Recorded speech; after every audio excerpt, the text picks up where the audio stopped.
Hello everyone. आज हम लोग सॉल्व करेंगे एक्सरसाइज 7.1 का क्वेश्चन 6। क्वेश्चन 6 में टोटल 3 पार्ट्स हैं और सभी पार्ट्स में आपको 4 पॉइंट दिए गए हैं और बताया गया है कि इन चारों पॉइंट्स को ज्वाइन करने पे एक क्वाड्रिलेटरल बनेगा। तो इस क्वाड्रिलेटरल का आपको नाम बताना है, साथ में आपको रीजन भी बताना है कि इस क्वाड्रिलेटरल का नाम स्क्वायर है, पैरेललोग्राम है, तो ये क्यों है। अब हम क्वाड्रिलेटरल को समझ लेते हैं। मान लीजिए ये क्वाड्रिलेटरल है एक और इसकी कोई साइड इक्वल नहीं है। मान लीजिए ए बी सी डी एक क्वाड्रिलेटरल है और इसकी कोई भी साइड इक्वल नहीं है।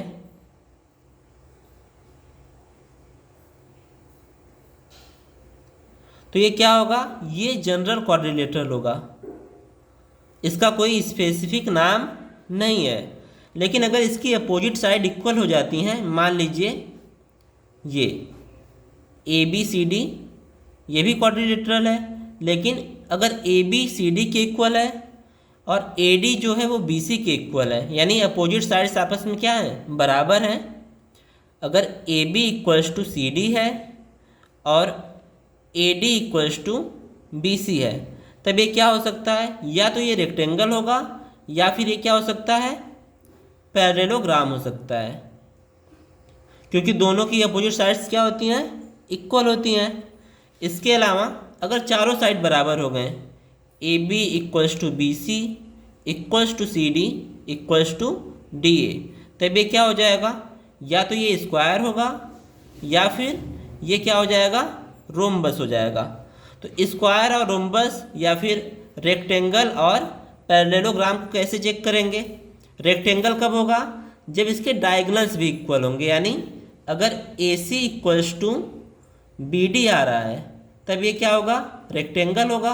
और अगर ए सी इक्वल्स टू बी डी नहीं आ रहा है तब क्या होगा? पैरेललोग्राम होगा। साथ में यहाँ पे भी सेम वे में चेक करेंगे। अगर डायगोनल्स इसके इक्वल हैं, यानी ए सी इक्वल्स टू बी डी आ गया, तब ये क्या होगा? स्क्वायर होगा। अगर ए सी इक्वल्स टू बी डी नहीं आया तब ये क्या हो जाएगा? रोम्बस हो जाएगा।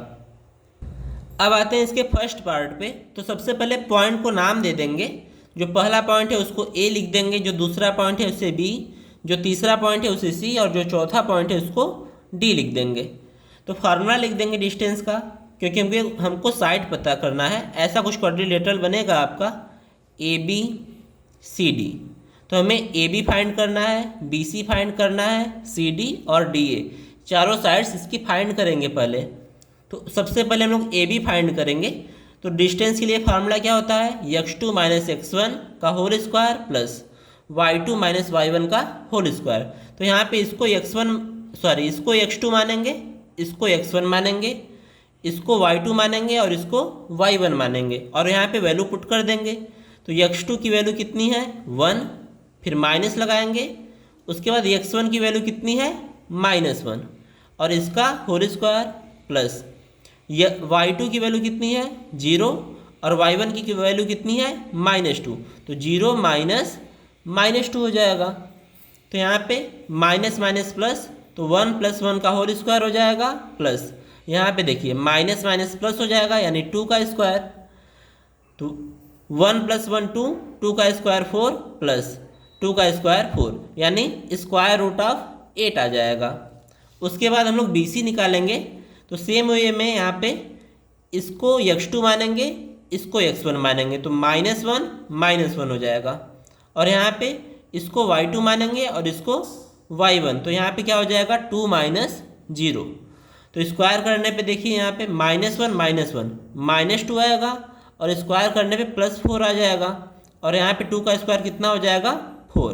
दोनों को ऐड करेंगे तो स्क्वायर रूट ऑफ 8 आएगा। अब हम निकालेंगे सी डी।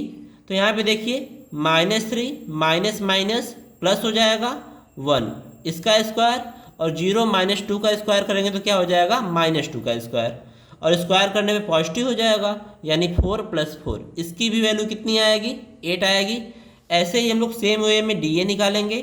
तो -3 माइनस माइनस प्लस 1 का whole square plus 0 minus minus क्या हो जाएगा? +2 का स्क्वायर। तो 4 + 4 यानी स्क्वायर रूट ऑफ 8 आएगा। तो यहाँ से हमें क्या मिला? जो चारों साइड्स हैं वो इक्वल है, जब चारों साइड्स इक्वल हैं तो या तो ये रोम्बस होगा या फिर स्क्वायर होगा। तो अब हम इसके डायगोनल्स चेक करेंगे कि डायगोनल्स अगर इक्वल आ जाएंगे तो ये रोम्बस नहीं होगा, और डायगोनल्स अगर अनइक्वल आए तो ये रोम्बस हो जाएगा।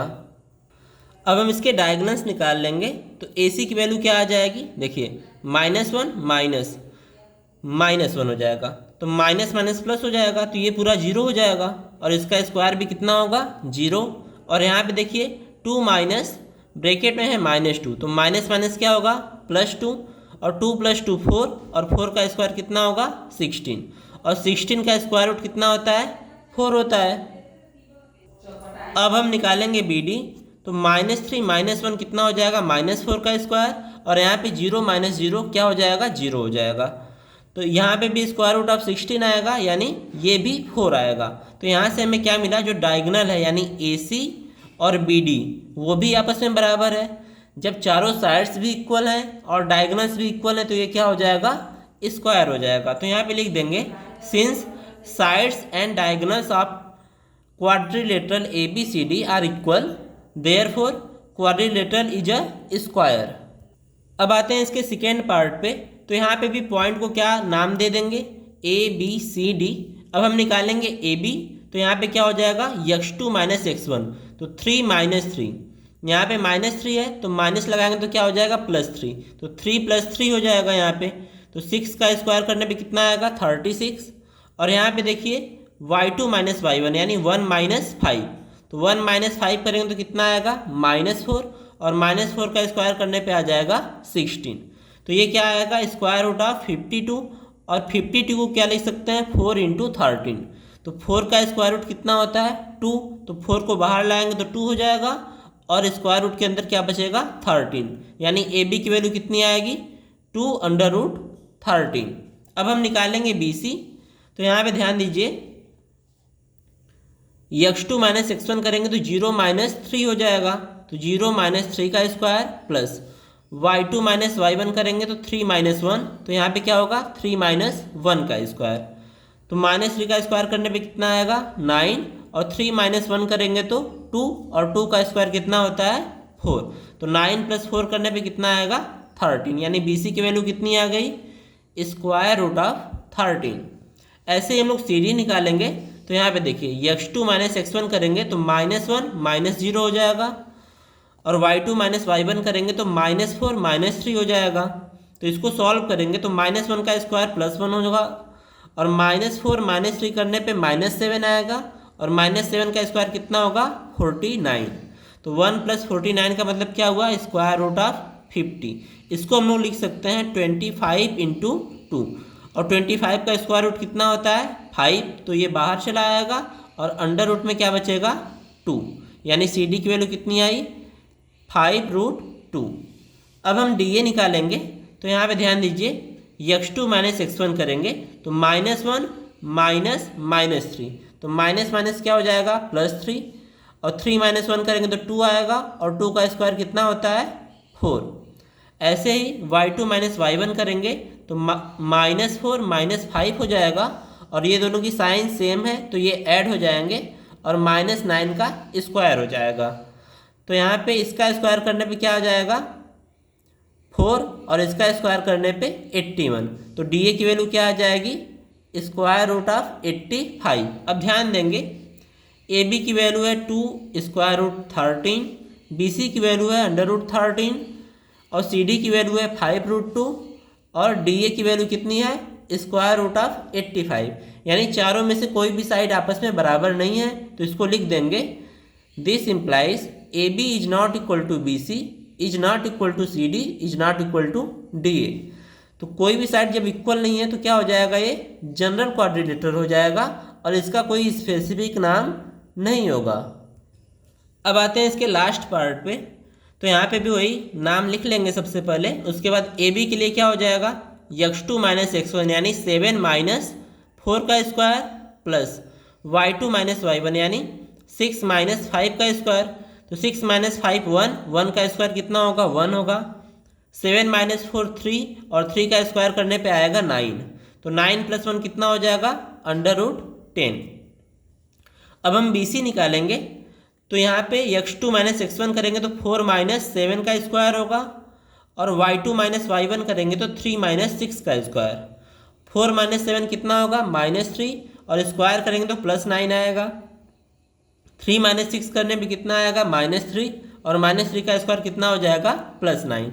तो 9 + 9 18 आएगा।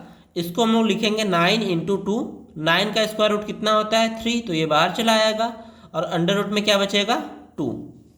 अब हम सी डी निकालेंगे। तो सी डी के लिए क्या फार्मूला लगेगा, x2 माइनस x1 यानी 1 - 4, तो यहाँ पे लिख देंगे 1 - 4। उसके बाद y2 माइनस y1 यानी 2 - 3, तो यहाँ पे क्या लिखेंगे, 2 - 3। तो 1 - 4 का स्क्वायर करेंगे तो ये आएगा -3, और -3 का स्क्वायर करने पे कितना आ जाएगा, 9, और यहाँ पे 2 - 3 -1 होगा, और -1 का स्क्वायर कितना होता है, +1। तो 9 + 1 करने पे कितना आएगा, √10। नेक्स्ट हम फाइंड करेंगे DA। तो x2 माइनस x1 अगर करें तो ये क्या हो जाएगा, 1 - 4। तो 1 - 4 का स्क्वायर मिलेगा। उसके बाद y2 माइनस y1 करेंगे तो 2 - 5। तो यहाँ पे क्या हो जाएगा, 2 - 5 का स्क्वायर। तो 1 - 4 -3, और -3 का स्क्वायर करेंगे तो 9, प्लस 2 - 5 करने पे -3 आएगा, और -3 का स्क्वायर कितना होता है, 9। तो 9 + 9 18 आएगा, और इसका स्क्वायर रूट कैसे निकालेंगे, इसको लिखेंगे 9 × 2।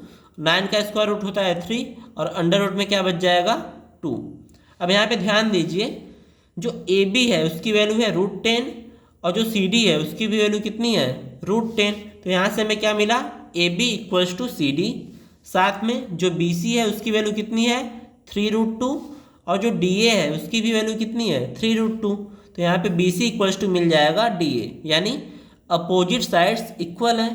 तो ये क्या होगा, या तो रेक्टेंगल होगा या तो पैरेललोग्राम होगा। तो हम चेक करेंगे इसके डायगोनल्स को। अगर डायगोनल इक्वल आ गए तो ये रेक्टेंगल होगा, अदरवाइज ये पैरेललोग्राम होगा। तो डायगोनल क्या होगा, AC और BD। तो हम AC निकाल रहे हैं। तो यहाँ पे x2 माइनस x1 करेंगे तो क्या आ जाएगा, 4 - 4, और 4 - 4 0 हो जाएगा। अब y2 माइनस y1 करेंगे तो 3 - 5 आएगा। तो 3 - 5 -2, और -2 का स्क्वायर कितना आएगा, 4। तो ये हो जाएगा √4, और इसकी वैल्यू कितनी होगी, 2। नेक्स्ट हम निकालेंगे BD। तो यहाँ पे x2 माइनस x1 करेंगे तो 1 - 7 हो जाएगा। तो 1 - 7 -6, और इसका स्क्वायर करने पे कितना आएगा, 36। और y2 माइनस y1 करेंगे तो 2 - 6 होगा। तो 2 - 6 करने पे आएगा -4, और -4 का स्क्वायर करेंगे तो +16 आ जाएगा। और 36 + 16 करेंगे तो √52। इसको हम लोग लिखेंगे 4 × 13। 4 का स्क्वायर रूट होता है 2, और अंडर रूट में क्या बचेगा, 13। तो ध्यान देने वाली बात है, जो AC है वो BD के इक्वल नहीं आ रहा है। तो लिख देंगे since diagonals are not same therefore quadrilateral must be parallelogram.